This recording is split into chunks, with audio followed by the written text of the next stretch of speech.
is Nick Molnar. Nick, how you doing? I'm doing well. How you doing, Dave? I'm doing great. You enjoying the conference? I am. I just came off the speaker high because I just finished my talk. What did you talk on? My talk was on what's called full stack web performance. It's all about performance on the network, on the server, and the browser, JavaScript, CSS, the whole kit and caboodle. How to improve performance or how to monitor performance? A little bit of both, because you need to measure the performance before you can improve it. So not really monitoring, but measuring. Still using the tools to figure it out. Let's talk about measuring, because I know you have a tool that does exactly that. I do. So I, along with my partner Anthony, created Glimpse about 3 years ago, and it does a whole bunch of diagnostics and debugging stuff. Mm-hmm. But one of its main use cases is for performance monitoring. Okay.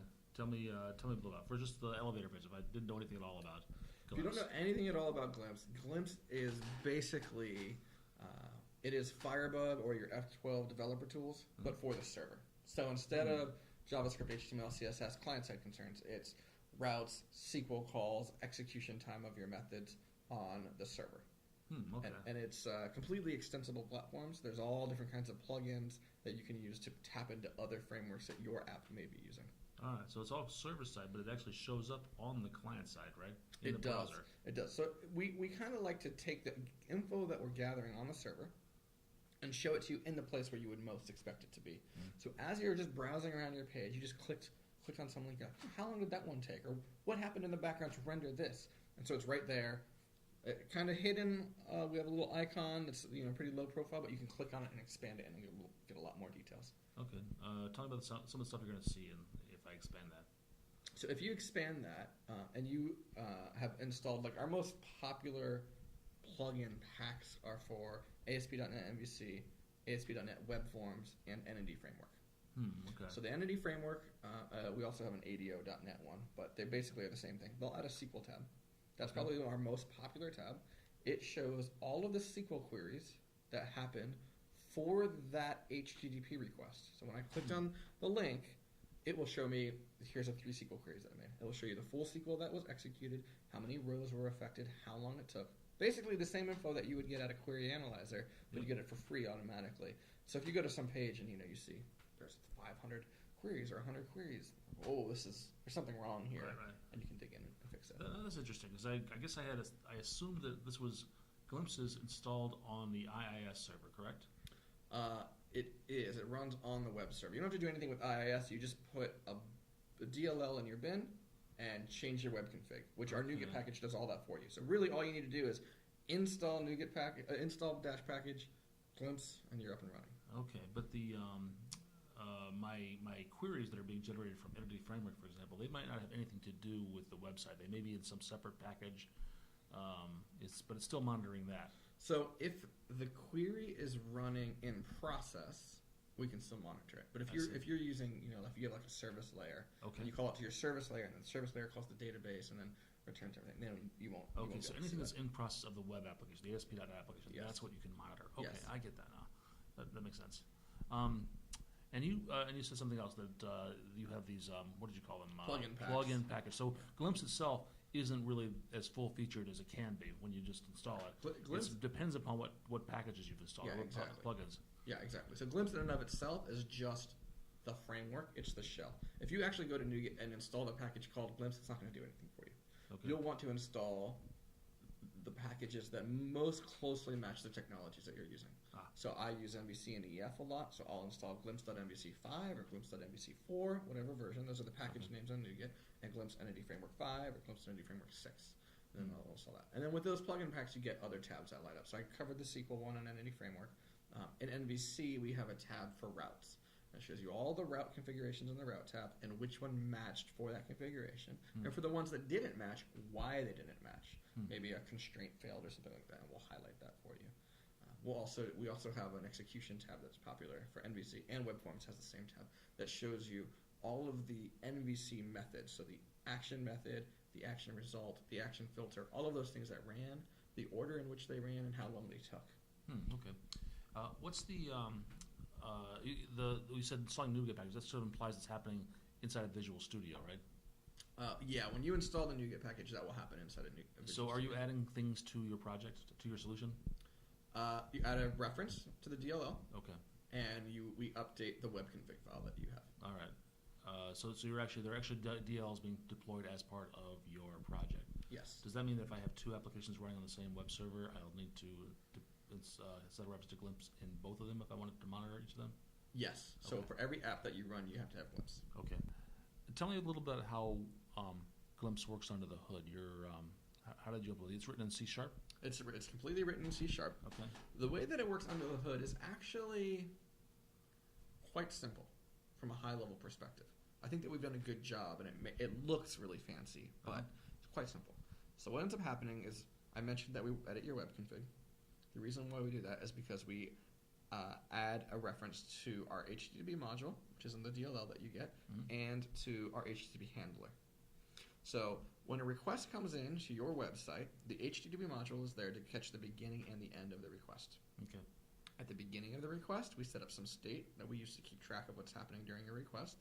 And at the end of the request in the module, we inject a script tag, a JavaScript script tag, into your page. Okay. So when it gets down to the browser sees that script tag and goes and requests the JavaScript. Well, that JavaScript is that script tag is just pointing back to our HTTP handler. So it points back to glimpse.axd with a question mark that says, give me the Glimpse client JavaScript file. And so there's a JavaScript file that's embedded in that DLL, and you don't really need to worry about that as the developer, but that JavaScript gets served down to the browser. The browser runs that file, and that requests metadata about the request.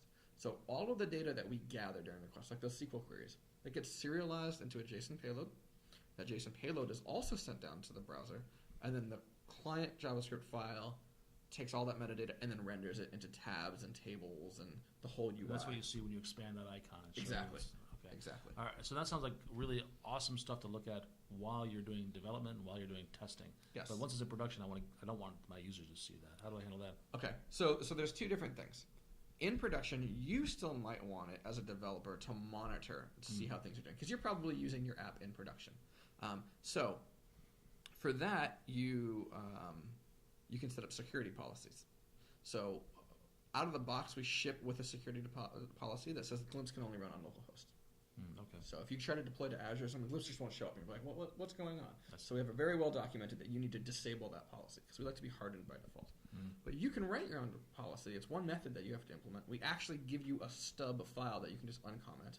And so you'll say something like, you'll look at the HTTP context. You'll say user.isAdministrator or isEnroll or whatever is from this IP address. That would enable the icon and the Turn Glimpse on, turn Glimpse off. And there's different modes of, like, it's a volume knob.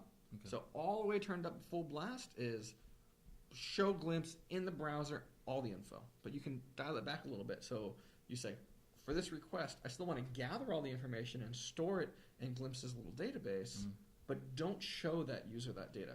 I see. So this allows you to look at something that your user did later. Okay. As an admin, you could look at what the user did. How much overhead does this add to your application? So we don't have any specific numbers. It's probably something that we should work on. It's not a ton of overhead, though. Anecdotal evidence of what people have told us is that have measured that they're seeing 2 to 3 milliseconds added on per request. And that kind of goes back to the architecture. So we're not using like CLR profiling APIs, right? Like a real profiler would do. But that gets you a whole lot more detail. You can see every single piece of the call stack. We're only showing you key bits of information by wrapping core objects in whatever framework you're using and playing man in the middle attack. So that means that we add 2 or 3 frames to the call stack, and that's it. And all we're doing in those frames is we get the parameters passed in, we pass it off to the real implementation, then we get the result. We do a little bit of comparison. We store some of that data as metadata to keep track of how long a call took or something like that. Okay. Oh, where are you storing this stuff? In a text file somewhere or database? No. So that is an extensibility point in Glimpse that we call the persistence store. By default, the one you get out of the box is in memory. And so we have a buffer that will store 50 requests. And as soon as the 51st request comes in, we drop the oldest request. But you could swap that out and implement your own to stick it into SQL Server. Somebody's written one that goes into Azure Blob Storage. You can keep a lot more that way, obviously.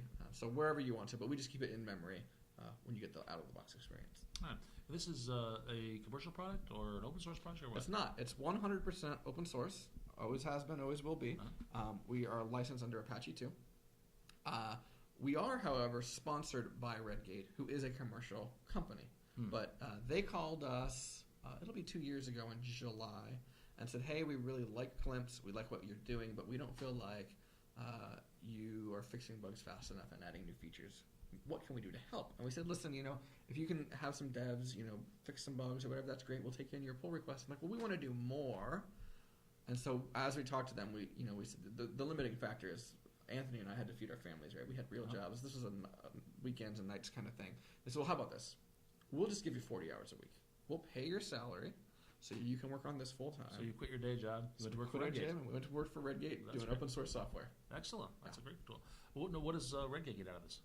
So Redgate gets out of this me sitting on shows like this and chatting with people. So there's like goodwill. Everybody thinks Redgate's awesome because they're providing this free tool. Exactly. So there's goodwill, and we get to talk to a lot more developers this way because there's a lot of people that are contributing to Glimpse. We have 150, 200 contributors constantly brushing up against developers in the .NET space. And the catch of me going to work with Redgate is I was required to go and speak at conferences and stuff like this. Well, that doesn't sound too bad. That doesn't sound bad at all. I signed up for that real quick. So you're doing a lot of speaking? I do quite a bit of speaking. I'm typically on the road 40% of the time or something. Interesting. Like that. My friend Mike just joined Redgate. He's doing a lot of speaking. Yeah, Mike's a good guy. I work pretty closely with Mike. What's coming up for you speaking? Oh, let's see. Dallas Days of .NET is coming up. Okay. I'm excited about a conference called Great Wide Open Conf, which is not a .NET conf. It's an open source. And when they called me to tell me that I was in, they said, well, what kind of stuff do you normally do? And I said, well, I work on .NET. And they're like, there's a .NET open source guy? I'm like, yeah, there's lots of us. They're like, you're in. The last few years that's been changed. So Great Wide Open Star Trek is coming up. Oh, it'll be Star Trek, great. Yeah. I'm not sure if I'm going this year. I've been the last, I don't think I missed one yet. Oh, cool. This will be my first time, so I'm pretty pumped. And then I think the last one that I have right now is Technirama in Belgium. Oh, nice. And so, getting back to Glimpse, let's wrap this up. Was there anything we haven't covered that we should talk about? Probably the feature that people really like the most. This was added in version 1.4 of our product. So, we talked about Glimpse being minimized. And it used to be that when Glimpse was minimized, it was just the icon. You just saw the little G logo, and that was it. What we've now done is when it's minimized, we show you the most commonly needed information. So you don't even have to open it as a developer. You can just kind of glance down. We call that HUD. And so we show you how long it took to render the page. Heads-up display? You got it, heads-up display. Yep. So you get to see how long it took to render the page on the server, how long it took to download the bytes on the network, how many SQL queries there were, and which route and action method ran for MVC, or which page was running. Okay, something bizarre looks out of whack down there. You could say, "Oh, I better click and." Exactly. Now let me jump into this and dig into the details. Okay, very cool. And what's up if people want to try this tool? Where do they go? So getglimpse.com was the main place to go. You can find links there to our GitHub repository, to our issue tracker, to our developer list, to our Twitter accounts, but getglimpse.com. And that's where the documentation is as well? Documentation is there as well, and instructions for how to download are there as well. Is that the best place to go to learn about it? Yes. Yeah, for sure. Just go there and then click on the documentation link at the top. How about you? Do you have online presence? Where can people find out more about it? I do. Molnar? So I am NIKMD23. NickMD23. Okay. I got that handle on AOL when I was 12 years old. I've used it for everything ever since. It's a horrible handle, but I'm consistent. So you get me there, Gmail and Skype and Twitter and everywhere else. Nick, thanks a lot. Thanks a lot, David. I appreciate having me on the show.